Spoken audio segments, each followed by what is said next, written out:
RIP to these icons. Lost but not forgotten. Hey everyone, I'm Annie G and welcome to my channel where the scents are sweet and the reviews are spicy. I was thinking a lot about these perfumes and I was like, dang, I'm almost out of them and they almost are going bad. And then I was thinking, well, what is kind of close? What can get me close? And so today I want to go through my favorite discontinued perfumes and then offer some similar options if they sound interesting to you or if you also like these perfumes. So that sounds fun. Like, subscribe, all that good stuff. I'm here for you Mondays, Wednesdays, and Saturdays. Okay, starting off with probably one of my favorite perfumes ever, but I never talk about it because it's discontinued. That is Honey Rose by Marissa Zappas. This is from her Garden collection. The most beautiful honeyed rose ever to be made. The most perfect honey note. It's honey. It's not powdery. It's honey, but it's honey, syrupy, sticky, but it's not disgusting. It's a little musky. It's a little earthy. It's so beautiful and just so well done and just the perfect balance of honeyed sweetness with the rose. It's delicious, it's lovely, and sadly no longer exists. So that breaks my heart, and that's probably why I don't wear it as much as I do. I'm like, I just want to sniff her. I don't actually want to wear her because I never want to be without this smell. But recently I was smelling around and I was like, okay, this is kind of close. And that is Jardin de Misfa by Une Nuit Nomade. The honeyed sweet, it's not a honey note, it's a date note. That sweet with the rose, it is similar. It's a little earthier and a little bit more woody and intense, but it does give me the same feeling, and I think would be a good alternative for this sweet, yummy, fluffy, but earthy and elegant honeyed rose. I really love Jardin de Misfa. Oh, I think it's such a good fragrance. So if you've ever smelled Honeyed Rose by Marissa Zappas and you're looking for an alternative, Jardin de Misfa by Une Nuit Nomade, I think would do the trick. Next up, this was an accidental discovery that these two are similar, but one of my favorite perfumes of all time is Cosmic Release. This was DedCool's collaboration with Youth to the People. This is a juniper, violet, cedar. It's bright, it's patchouli, it was so good. It was really so good. I never really heard anyone talk about it when it was out. My bottle is so old and disgusting. It's like probably 3-4 years old now. Oh, it was so good and bright and just soothing in a way. It was very meditative and calming. And recently I made the connection that one of my new favorite perfumes smells exactly like it. Heresy by Chapel Factory. They both have violet. They both have woody notes. This is a little bit more incensey than Cosmic Release. Cosmic Release is a little waterier and green. This is a little bit more incensey, yeah, and a little darker, but they give me the same meditative, clean, bright, cleansed feeling. I'm like, no wonder I love this because it smells so much like Cosmic Release, which was like one of my favorites for so long. So Heresy by Chapel Factory really does give that same vibe. Okay, so this one's really special. Well, these next two are really special, actually. These were my mom's perfumes. First one that she wore growing up was Eau de Calandre by Paco Rabanne. Oh, hi.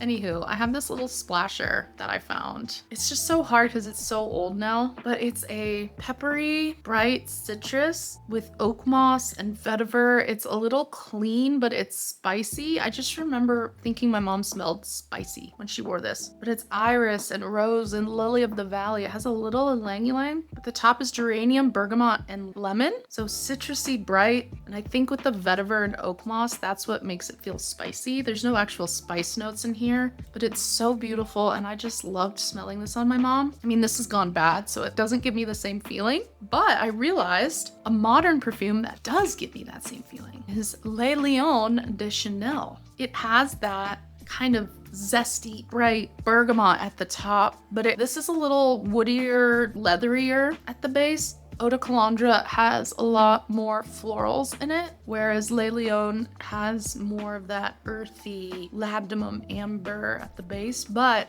bergamot and the lemon on the top really do it for me and really give me that same feeling. So comforting to smell because it reminds me so much of Eau de Calandre. If Eau de Calandre is feminine, Le Lion would be the masculine version. Oh, it's so good. No wonder I'm so drawn to this. I think because somewhere deep it reminds me of Eau de Calandre. I was so happy to find that relation because it kind of gives me the same scent memory as I wish this bottle did, but it's just gone bad, so it's just not gonna, but what can you do?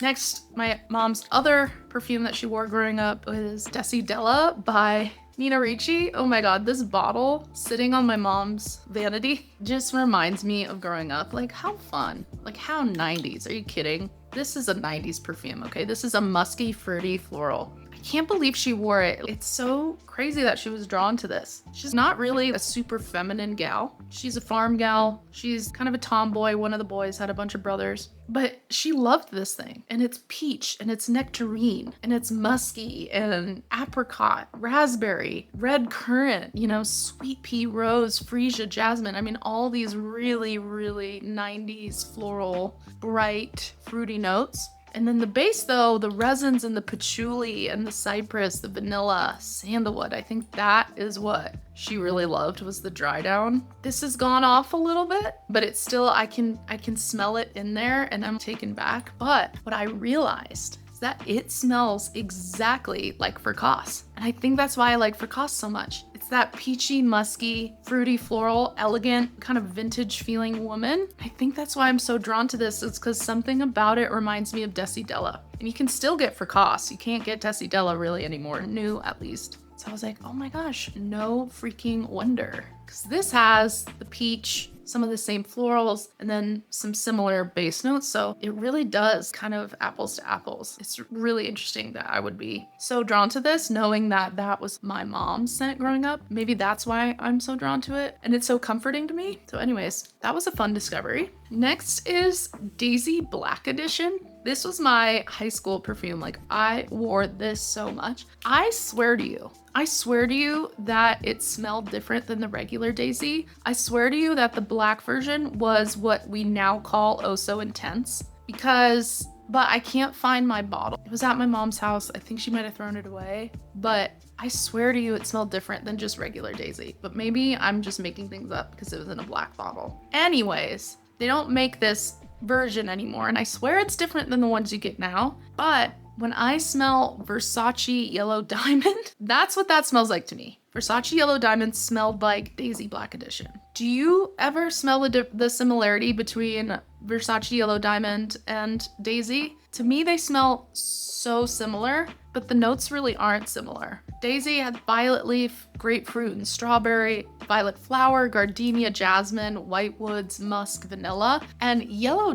Diamond has lemon, pear, bergamot, mimosa, freesia, water lily. Maybe the base of musk, guyakwood, and amber is a little similar, but they couldn't be more differently composed. But I swear to you, the way they smell is like 1-to-1. And it's my colleague's signature scent, and like, she wears it every day. Like, she's worn it for years. It is her scent. And every time she comes into the office, I'm like, dang, that smells like high school. It smells like high school. So don't know what that's about, but that's just how I feel. And then last but not least, sadly discontinued, is Constantinople by Penhaligon's. I don't know why they discontinued this. This is my favorite rose oud. It's delicious. It's dry. It's just like more interesting, I feel, than some of the other rose ouds. Yeah, it has a concrete note, which I kind of get in this like dry heat, like in the city, when it's hot and you can smell the concrete. Do you know what I mean? That's what it smells like with the rose and the oud. Oh, it's delicious. It's delicious.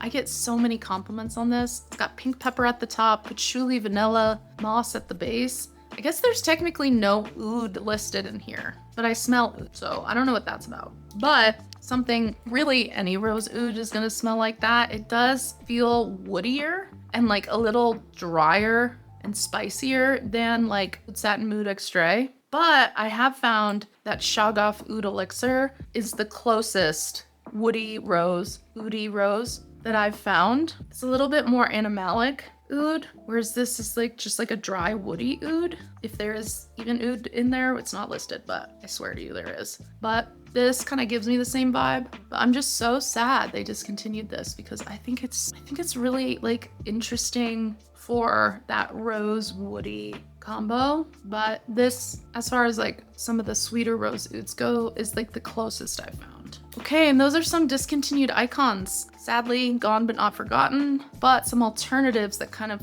fit the bill for me and kind of do the same thing and kind of scratch the itch for me. So let me know what discontinued fragrances you have lost, but what alternatives maybe you found. Yeah, I would love to know. I think it's so interesting. But yeah, thanks for watching. I'll see you in my next one. Okay, bye.